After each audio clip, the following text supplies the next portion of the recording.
Before we talk about why we burn, how we burn, we got to talk about if we can burn. And in South Dakota, we have a very actually fire-friendly state. It may not feel that way all the time if you light a fire and everybody gets mad, but as far as the rules and of the state, South Dakota is very friendly to prescribed fire.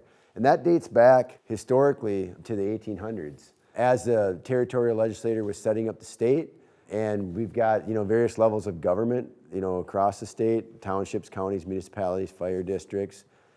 And then we've got the South Dakota Division of Wildland Fire under the South Dakota Forestry, which is under South Dakota Department of Ag and Natural Resources now. And then we got the Fire Marshal's Office. All of these entities have some authority on open burning in South Dakota, okay? The power within the state to have jurisdiction over fire and preventing wildfires is passed down to these entities. And oftentimes at our level, this is what we deal with, especially really throughout South Dakota, other than what's called the Black Hills Fire Protection District. It's a little bit different set of rules in the hills, but for the majority of the remainder of the state, we're looking at county, township, and municipal rules, meaning that most cities have ordinances. You're not going to conduct a prescribed fire inside the city limits. At best, you're going to have a campfire or something like that. At the township level, very rare that there's really anything at the township level, even though they could have the authority.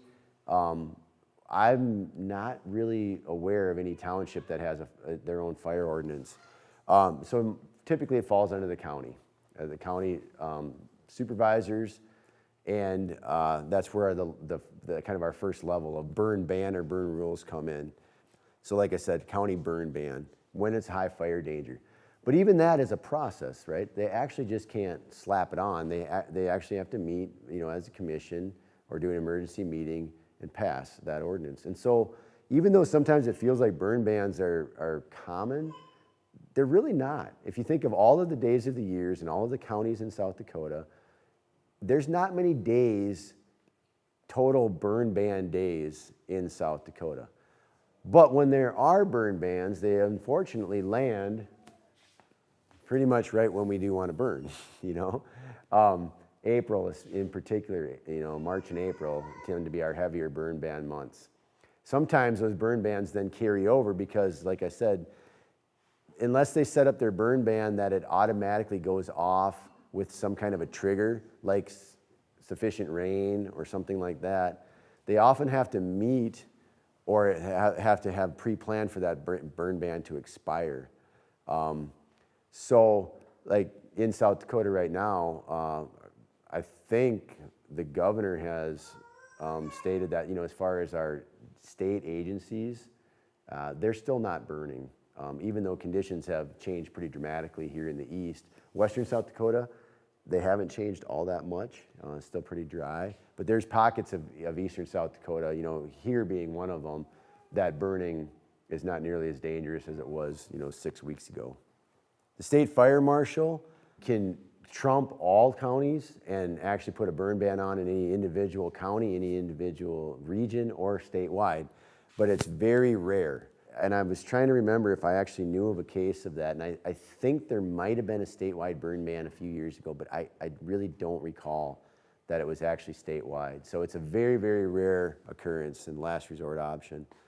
When it comes to fire management then in South Dakota, we rely heavily on our volunteer fire departments. They're an incredible asset across the state. Volunteer fire departments are running their tails off oftentimes, responding to fires that should have never been lit to begin with. Historically, they're very structurally oriented, and it's an interesting fact that about 90% of volunteer fire department training is on structural training, but about 90% of what they do is wildland fire response. And historically, that's been the case. As of the last couple decades, though, that started to shift. And it's kind of department by department, but there's a lot more departments that have a lot more capacity in both training and equipment to deal with wildland fire today than they did 20 or 30 years ago. And we're continuing to see that shift.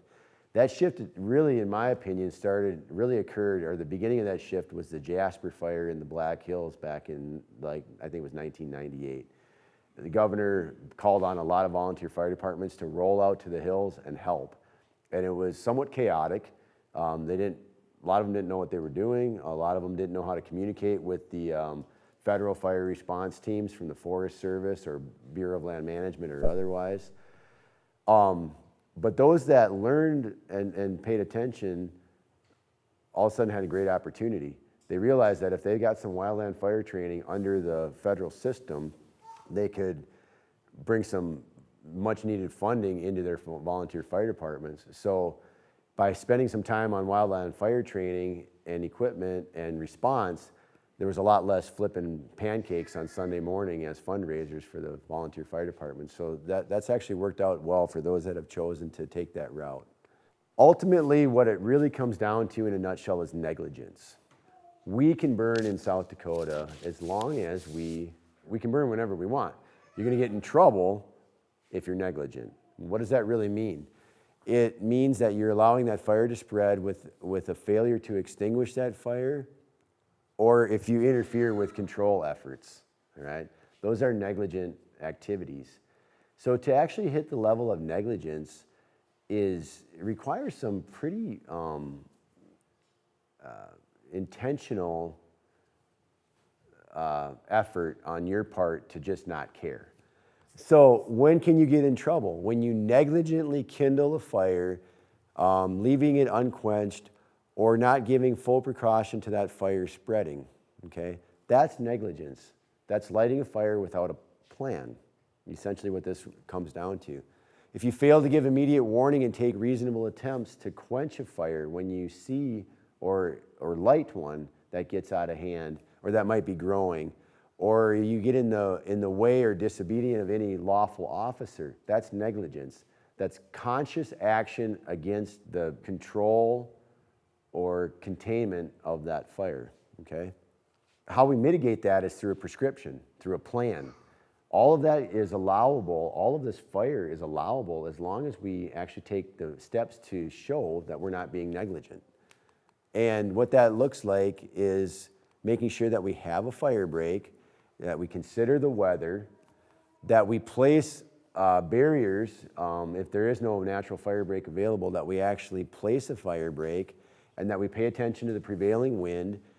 And you'll see that all of these rules ultimately mesh really well with what's in a fire plan. As long as we follow a fire plan, we have essentially mitigated all of these negligent rules. So, can you get in trouble for burning in South Dakota? Yeah. If you're negligent and it's a misdemeanor, you can get up to a year in jail and a $1,000 fine. I think that's still the law. And you could be charged criminally, but that's very rare. In fact, it's quite rare. Arsonists, yes, but in South Dakota, criminal prosecution for a fire is really, really, really, really rare. You could get sued civilly if you are impacting your neighbor or something like that, but it's pretty rare to have a criminal action. All of that is mitigated with a plan. And so as long as you take into account your weather, your fuel, your topography, as long as we communicate with the authorities and let them know what's going on, you start to build your defense against negligence, right? Does that make sense? As long as people know when, where you're gonna burn, who you are, how to contact you, that is a great defense against negligence. And if you do have a problem, don't try to be a hero. Call for help. Pride gets in the way of just about everything. When a problem occurs, being aware of that problem and knowing that very quickly, I'm not gonna be able to handle this anymore, that also is a great defense against negligence. And then of course, making sure everything is out and done before you walk away. And the example that I like to use is, if I'm burning, right, and I've got a burn plan in order, and I don't follow that burn plan, or if I burn outside of that prescription, as far as my weather parameters and my resources, let's say that I write a burn plan for 100 acres next to Bruce's place, right? And let's say Bruce has got, he's got his cattle operation, maybe he's trying to raise pheasants, maybe he's got $1 million home, which is actually $2 million, but I don't wanna I don't want to say that. It's so the Bruce's place, bottom line is, he's going to be pissed. He's going to be upset if I burn his place down. All right. I might write a burn plan that says, okay, I'm going to burn with a wind. Bruce is north of me, right? I'm going to burn with a north wind so that nothing blows on Bruce and nothing, Bruce is not threatened. And I write this wonderfully great plan, right? But on the day I'm going to burn, if the wind is from the south and I don't follow my plan and I'm just like, well, I got a plan on paper, but I'm going to just kind of do something else, that is negligence, right? I have no defense in that regard, okay? Now, if I do that and I burn up Bruce's business, or heaven forbid, I burn his house down or something along those lines, there might be some basis for a criminal charge there, but probably actually not. It may not go that far, but civilly, he can sue me, right? What's my insurance company going to do? If I'm just grossly negligent, I can't sit here and tell you that your insurance company is going to cover you. But for the most part, I can tell you that in almost all cases, in fact, it's so rare that an insurance company doesn't cover your actions, okay? If those actions are more or less well-intended. So if in the same scenario, I do follow my burn plan, but let's say I get a wind switch. Let's say that my best laid efforts of following the weather forecast, let's say I just get some thunderstorm pops up, I get this weird squall, downdraft, and all of a sudden it blows fire onto Bruce's place, right?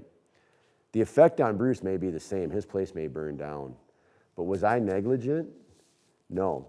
I did everything I could to control that fire and to follow my burn plan. Bruce still can sue me, but at least I don't have to worry about criminal intent, and my insurance company likely is going to cover me. Now, when it's all said and done, they'll probably drop me, and it's going to be hard for me maybe to get insurance again, but at least they'll likely cover me. And however I settle with Bruce becomes a civil matter at that point, okay? So what I'm saying is that there's always risk. But if we do what we're going through today to mitigate risk, you can burn with great confidence in South Dakota.